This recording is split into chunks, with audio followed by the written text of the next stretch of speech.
ஏன் இந்த இயக்கம் வெற்றி பெற்றிருக்கிறது என்பதற்கு சில கேள்விகள் உங்களிடத்திலே கேட்கக்கூடும். திராவிட முன்னேற்ற கழகத்தின் நிலை என்ன, அனைத்து இந்திய அண்ணா திராவிட முன்னேற்ற கழகத்தின் நிலை என்ன என்பதை நீங்கள் அறிவீர்கள். இதுவரையும் தமிழ்நாட்டின் வரலாற்றில் ஒரு கட்சி ஆளும் மற்றொரு கட்சி எதிர்கட்சியாக இருக்கும்.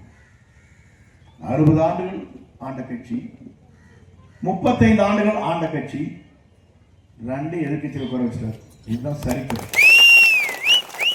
யாருமே செய்ய முடியாது. இதை நான் சொல்வதற்கு காரணம் அவருடைய ஆற்றலும் சிந்தனையும் தொலைநோக்கு பார்வையும் தான் அதற்கு காரணம். எல்லோரும் நம்பினார்கள் ஒரு மாற்றங்கள் தமிழ்நாட்டிலே வேண்டும் என்று விரும்பினார்கள். அந்த மாற்றம் தான் இயற்கையாகவே நமக்கு கொடுத்திருக்கிற கொடையாக நம்முடைய தமிழக வெற்றி கழகத்துடைய தலைவர் வெற்றி தளபதி விஜய் அவர்கள் என்பதை நான் சொல்வேன். புரியாது. மீண்டும் ஆட்சிக்கு வருவோம். எங்கப்பா நீங்க வர போறீங்க? இருக்கிற இடமே தெரியாதா? போக போறீங்க. எங்க வர முடியுங்களா? தடுமாறி கொண்டிருக்கிற நிலையில் ஒவ்வொரு இயக்கமும் இருக்கிறது.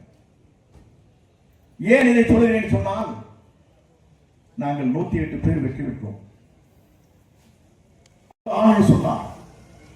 இந்த 108 பேர்களை வைத்துக் கொண்டு ஒன்று செய்ய முடியாது. 118 பேர் கொண்டு வந்தாங்க. பாண்டிச்சேரியில் படுத்தவங்க எச்சு கொண்டாங்க. அண்ணா திமுக மந்திரி எப்படா நீங்க 47 பேர் மந்திரி ஆகுன்னு சொன்னா, இங்க இருக்கிற 51 பேர் சேர்ந்து இணைகிறாங்க. யாரு? திமுகவோட வடதுருவம் தென்துருவம் என்று பேசிக் கொண்டிருக்கிற திராவிட முன்னேற்ற கழகத்தோடு கூட்டணி வைக்கலாம் என்று ஒருவர் நினைக்கிறால், அதைவிட துரோகம் அனைத்து இந்திய அண்ணா திராவிட முன்னேற்ற கழகத்துக்கு இருக்காது என்பதை நான் இந்த நேரத்தில் தெரிவித்துக் கொள்கிறேன். ஏப்பா நீங்க 2 பேரும் ஒட்டுமே சேர்ந்துட்டு மீண்டும் சுருட்டலான்னு பார்த்தா விட்டுருவானா? பார்த்தா 10 பேரை கூப்பிட்டார். அந்த கட்சிக்கெல்லாம் மந்திரி கொடுத்தார். இந்திய நாட்டின் வரலாற்றில், தமிழகத்தின் வரலாற்றில் 67க்கு பிறகு காங்கிரஸ் மீண்டும் மந்திரி சபையில் இடம் பெற்றிருக்கிற வரலாறு இன்றைக்கு தான் சொல்லணும்.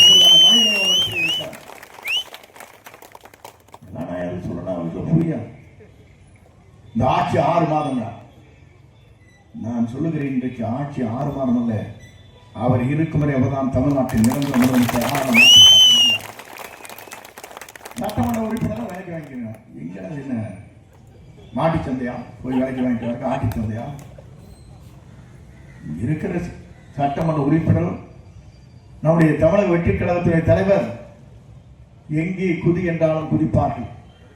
எந்த இடம் என்று பார்க்க மாட்டார்கள். அந்த அளவுக்கு தான் அவர் தேர்வு செய்யப்பட்டிருக்கிறார். நீங்க வரது கூடாது. அங்க இருக்கிற வருவான தவிர இங்க இருக்கிற அங்க போக மாட்டாங்க. நான் கேட்கிறேன், பவானி சாகர் ஆறு வந்து என்ன வரும்? கிழக்கு நோக்கி தான் போகும். மேற்கு நோக்கி போகுமா? போகாது. ஆகவே மேற்கு நோக்கி போகின்ற அவர்கள் தான். நான் இன்னைக்கு சொல்கிறேன், கொஞ்ச நாள்ல சில கட்சி தலைவர் மட்டும்தான் இருப்பாங்க. அவன் சொல்லிட்டாங்க, மதிமுக மாதிரி நாங்க நடத்தக்கூடாது. நாங்கள் அதே மாதிரி இருக்காங்க. 10 பேர் இருந்த போது, கட்சி இருந்த போது, எனக்கு கட்சி கம்பெனியா இருந்த போது நான் அதை வச்சுட்டு வச்சுருந்தேன். முதல்ல நினைச்சாங்க எதிர்கட்சியாவது வருவான்னு நினைச்சாங்க. எதிர்கட்சியும் முடிக்கிட்டு விட்டீங்க. நீங்க முடிக்கிறாங்க. இதெல்லாம் வந்து அவங்க பேசுன பேச்சு என்ன, அவங்களுடைய வார்த்தைகள் என்ன? இந்த செங்கோட்டையை ஒழித்து விட்டு தான் வேறு வேணுங்க. நான் எதுக்கு உட்காந்து பார்த்துட்டு இருக்கிறேன். அப்படியே பார்க்கறேன். ஸ்பீக்கர் பாரு sir, speaker sir, speaker sir, speaker sir. அவர் அப்படியே அங்க பார்த்துட்டு இருக்காரு. இதுதான் நிலை. அங்க இதெல்லாம் நினைச்சிட்டு இருக்காங்க. ஒவ்வொருத்தரும் கற்பனை உலகத்தில் இருக்கிறார்.